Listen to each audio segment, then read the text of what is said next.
Next detail విషయానికి వస్తే హైదరాబాద్ లో కల్తీ మసాలాల తయారీ కేంద్రాలపై హెచ్ ఫాస్ట్ అధికారులు మెరుపు దాడులు చేశారు. మొత్తం 13 మసాలా సంస్థల్లో తనిఖీలు నిర్వహించి భారీగా కల్తీ పదార్థాలను సీజ్ చేశారు. ప్రజల నుంచి వచ్చిన సమాచారంతో ఈ ప్రత్యేక డ్రైవ్ చేపట్టారన్నారు సిపి సజ్జనార్. తనిఖీలో 25 టన్నులకు పైగా కల్తీ మసాలాలు, అలాగే మార్కెట్ లోకి వెళ్లేందుకు రెడీగా ఉన్నటువంటి 89 టన్నుల ముడి పదార్థాలను స్వాధీనం చేసుకున్నారు. ఈ కేసులో ముగ్గురిని అరెస్ట్ చేసి మైలార్దేవపల్లి, బాలాపూర్ పోలీస్ స్టేషన్స్ లో 3 కేసులు నమోదు చేశారు. వాము, జీలకర్ర, లవంగం, షాజీరా, ఆవాలు వంటి మసాలాల్లో కల్తీ చేసినట్లుగా గుర్తించారు. ఫ్యాబ్రిక్ డైలు, synthetic colours, talcum powders, industrial డైలు, రైస్ బ్రాండ్ ఆయిల్ వంటి హానికర పదార్థాలతో ఈ మసాలాలు తయారు చేస్తున్నట్టుగా బయటపడింది.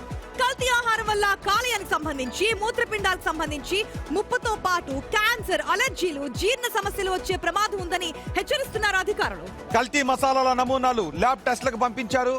హెచ్ ఫాస్ట్ ఏర్పడిన 140 రోజుల్లోనే 659 ప్రాంతాల్లో దాడులు చేసి 202 ఎఫ్ఐఆర్లు నమోదు చేసి 246 టన్నుల కల్తీ ఆహారాన్ని స్వాధీనం చేసుకున్నారు అధికారులు.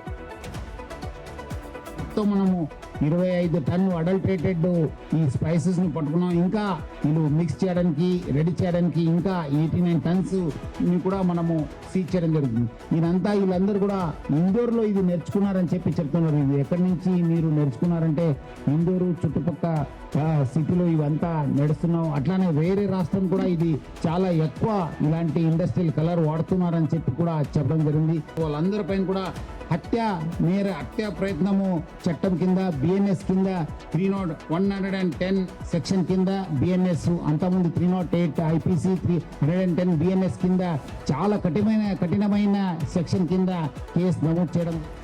సజ్జనార్ చాలా మంచి మాట మాట్లాడారు. ఇలాంటి కల్తీగాళ్ళందరిపైన హత్య నేరం కింద కేసులు పెడితేనే వాళ్ళ మరోసారి నేరం చేయకుండా ఉంటారు. ఏది చూసినా కల్తీ, పిల్లలకి పెట్టాలన్నా కల్తీ, ఏది కొనాలన్నా కల్తీ. దానికి తోడు మనం కూడా ఏదైనా ఉందంటే రెడీమేడ్ గా ఏదో వస్తుందని చెప్పి ఆలోచిస్తున్నాం. ఇదివరకు ఉండేటువంటి పరిస్థితులు వేరు. ఇప్పుడు ఏది ఉన్నా సరే ఇన్స్టెంట్ గా రెడీ అయిపోవాలని చెప్పి వెయిట్ చేస్తున్నాం. గతంలో అల్లం వెల్లుల్లి పేస్టులకు సంబంధించి, పెప్పర్, ప్రతిదీ, నెయ్యి, పాలు, ప్రతిదీ కాదేది కల్తీకి అనర్హం అనే విధంగా తయారైపోయింది.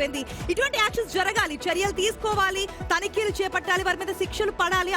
ఫుడ్ అడల్టరేషన్ లో చిన్న సెక్షన్స్ కింద కాకుండా ఇప్పుడు సజ్జనార్ అన్నట్టుగా హత్య నేరం సెక్షన్స్ పెడితే ఒక్కొక్కరు ఒళ్ళు దగ్గర పెట్టుకుంటారు, భయపడతారు.